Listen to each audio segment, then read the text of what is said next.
You're welcome back. You want to know that we had a very interesting conversation during the break, how it can be distressing moving from an honorable who flies first class or business class to struggling with trying to find a cab around this city. I think that can be, and there are many of those around town who have fallen from favor to, I think, not so much in favor, if we would say. Now, Lady Victoria, you have worked with organizations as big as food agriculture organizations, been an ambassador for that organization, even with the Africa Union. That for me is experience. What has that taught Lady Victoria about life? One, I think the most important thing I learned is that it is very, very important to go to school, and when you are there, do your work. That is one. Two, when you get a job, concentrate on it and give it your best. Sometimes things may not work out, but whatever happens, to give it your best. People have always wanted to know how I got this job. Maybe it is about time I told them. Really, that kind of job you don't apply for. It looks for you. But how come it looks for me? When I was Minister of Agriculture, I really lived and dreamt agriculture. Whoever worked in the Ministry of Agriculture was a respectable Ugandan to me. And nobody, and I mean nobody, used derogatory language about anybody working in my ministry. Those were like my family. So at the end of the day, it looks like the United Nations saw me and gave me this job. And this is why I keep telling people, the one thing which you will always keep is your name. The one thing I kept and got out of the ministry with is my name. And that is the only currency I trade with. Lovely. You have been part of the movement. You will choose to tell us whether you're still part of it or not. But going forward, do you still understand the way the movement operates? Do you still understand this movement?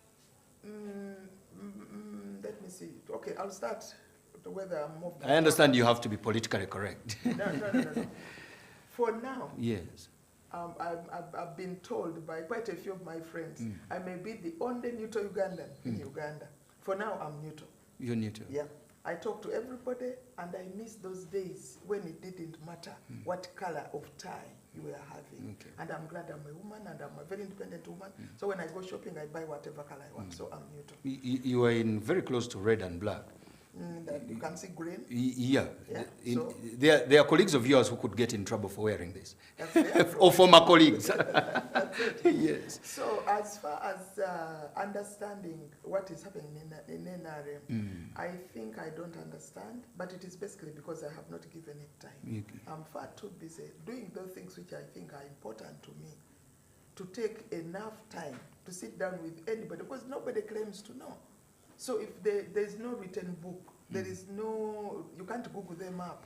Where can I go in order to get information? So isn't it sad that somebody who believed so much in this system and worked for it, it has come to the place where you are too busy, interested in other things and no longer interested in it at all? Doesn't that say something about this movement? Maybe it does, but there comes a time when in life you have to sit down and sort out what are your priorities, and how much poison are you ready to put in your blood in order to get to understand or get to know or be part of, and so on and so forth. So for me, what I normally do is I look at everything that is going on and decide what can I give to Uganda at this time. And for now, what I do is I encourage reading, I teach public speaking, so that hopefully when Ugandans can read and understand what is going on, and they can publicly speak up, then they can speak about what is happening. Because even if I understood it and spoke about it, I'm only one person. But if many Ugandans can understand what is going on, articulate and clearly tell us what is happening, then maybe we can understand and move together. Le Victoria, then you're saying implicitly and probably explicitly that Ugandans should be better placed or better use their time reading books and trying to get busy, doing things they can change, other than getting involved in your words, in being poisoned. Did I get you correctly? Sort of. Because quite often, especially when you drive through Uganda, stop at any little shopping center, any urban-looking place where you find, especially where there are border borders, there are always people there talking. They talk from morning to evening, same from Sunday to Sunday, and they change nothing.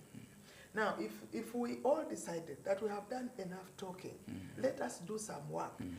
Honestly, even if you planted 1 tree a day, by the end of the year, you would have 365 trees. Trees, sure. As opposed to speaking 365,000 words a year, and we get nothing.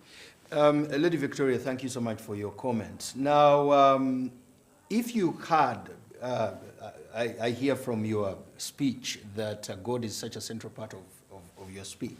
Let me then speak in those terms. If God gave you the chance to have a conversation with the president of this country, what is the one subject you would bring to his attention? LC1s. LC1s? Yep. You miss them? I miss them. Because what is happening now, like wherever I go, even when I was coming here, they asked me if I had an ID, and honestly, I don't.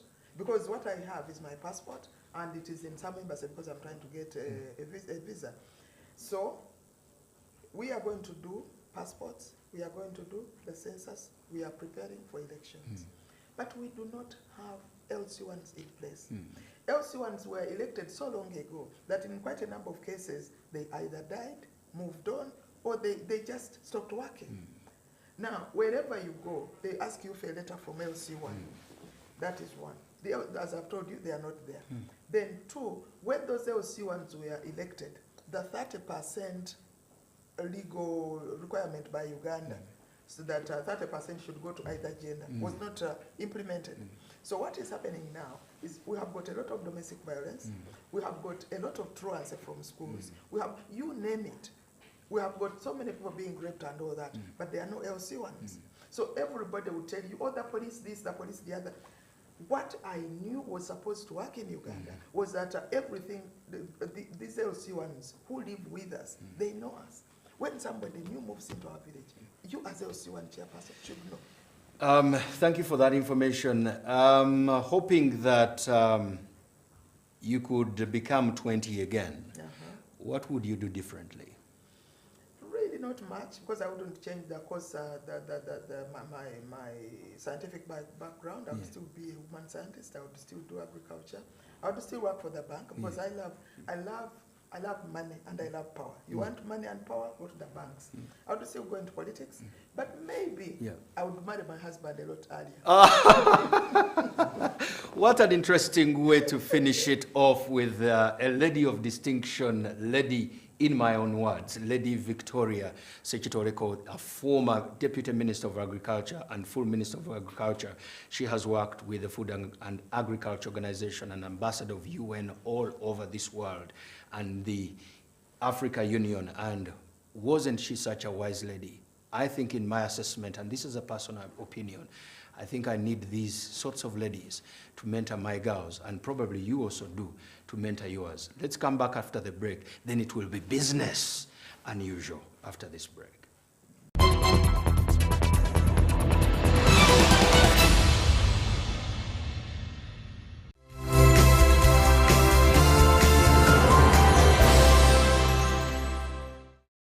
Is Urban TV.